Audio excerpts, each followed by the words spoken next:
In the first of two special reports on the victims of spinal cord injuries, Andrew Slorance went to meet Professor Giorgio Brunelli at his clinic near Bologna to find out for himself.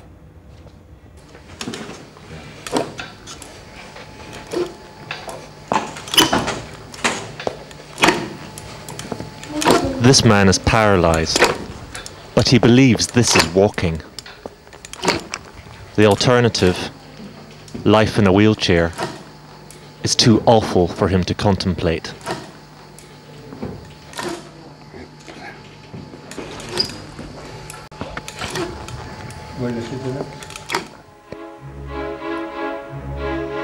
Bologna, the heart of northern Italy. It's a city steeped in culture and style, but it's no stranger to scientific progress either. At the end of the 19th century, it was home to Marconi and his invention of the wireless. Just outside the city centre is the Montecatoni Institute. Here they're trying to make progress of a different kind. Montecatoni is one of Italy's biggest centres for victims of spinal cord injuries. Their whole approach to rehabilitation is radically different to ours. A nerve and hand surgeon, Professor Giorgio Brunelli, comes here to conduct groundbreaking operations never before conducted on human beings. He hopes one day to help paralysed people walk again. His methods are highly controversial.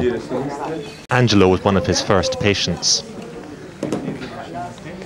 In the first operation of its kind, Brunelli took a major nerve from Angelo's arms and rerouted it down his chest wall to the muscles in his legs. The theory is that, despite a severing of the nerves below the spinal injury, the muscles in his legs are undamaged. Rerouting the healthy nerve in the arms returns some leg movement. The result means that when Angelo moves his hand, his legs move as well. And for what? It took him 2 minutes to walk just 6 meters. Many paralysed people can achieve this in calipers. Is this success? Well, it was better some months ago. Now, for 3 months, he's not doing any re-education because he had a big social event to prepare, and he's a little bit down with the exercise and the training. He can walk 50 to 60 steps, one after the other. Prendere la mano. Apart from the scars, Angelo has inevitably lost some power in his hands. It was much better before. He's had to have reconstructive surgery to return limited movement. Has it been worth it? Io già quello che ho ottenuto, no, è molto grande per me, perché prima non avevo niente. Io dico, per quello che non ha più niente, anche il poco può essere tanto. Siccome io sto molto attento a cosa propone la scienza, tu sei da tanti anni in carrozzina e mi puoi dare insegnamento come si vive in carrozzina. Per me non esiste carrozzina.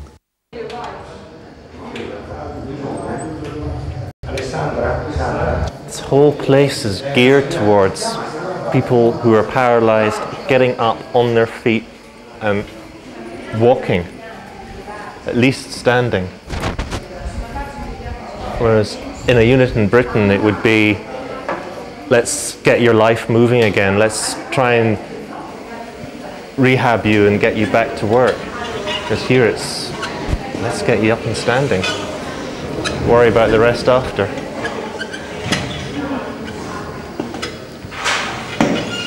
And the patients here are committed to this tough regime.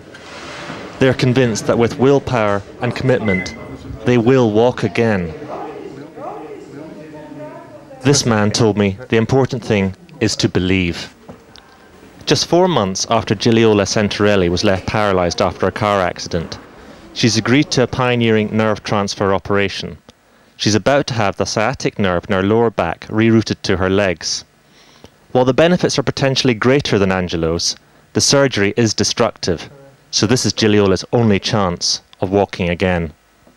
No, non mi fa paura perché visto che ho l'opportunità di essere operata, se tutto va bene riesco a camminare.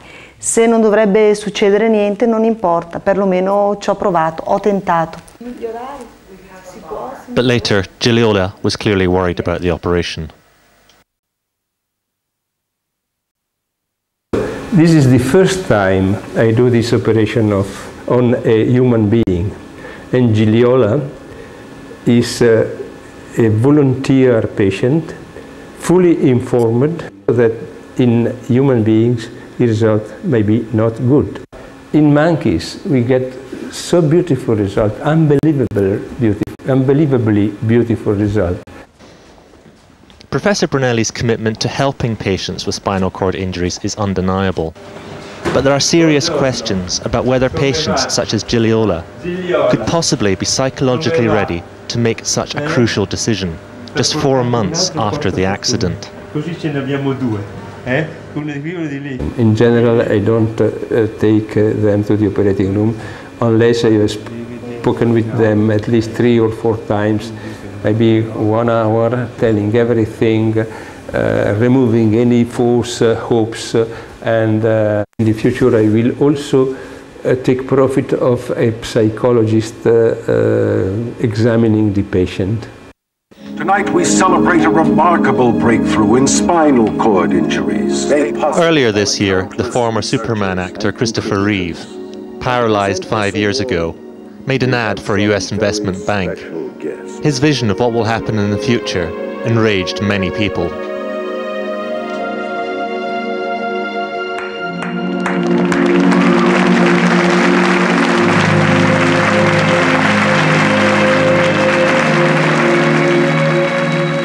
It was ridiculous. I find it insulting. All the time they're reinforcing walking is good, wheelchair is bad. Walking is good, wheelchair is bad. Absolute poppycock. It's rubbish. A diving accident in 1984 left Jeff Holt paralysed. Like Reeve, he's quadriplegic, but he has some use of his hands.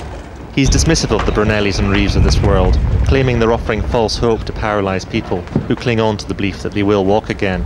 Jeff's consultant told him the truth from the start. He came to my bedside and asked my family to leave, and he sat down and he said, "Jeffrey, I need to tell you, you're never going to walk again." And I was 18 years old.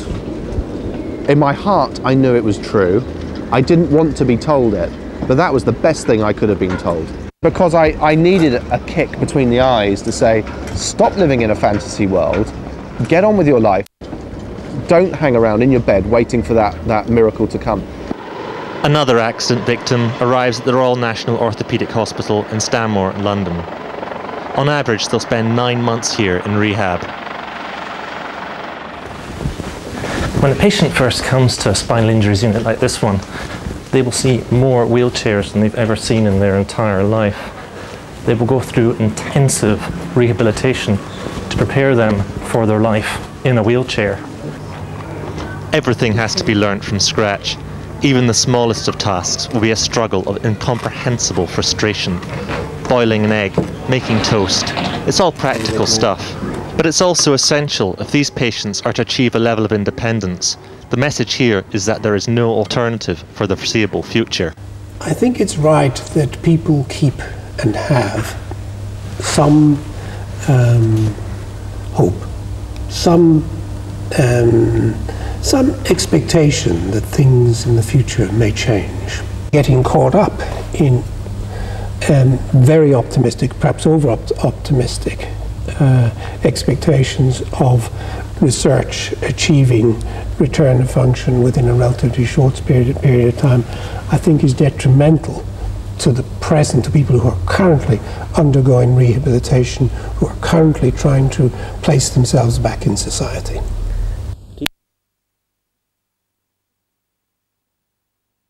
You know, we are at the beginning. We are at the Stone Age. I would be very interested to go back, and for you to go back and interview these patients 1 year, 2 years, 5 years down the line to see whether that hope still exists and whether reality had dawned on them like a ton of bricks. What do you say to disabled groups that say that you should live your life for what it is and not pursue a cure? Che sono lochi.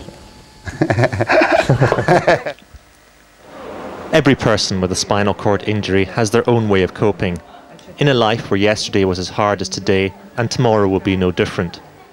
But for some people, it's hope that keeps them going.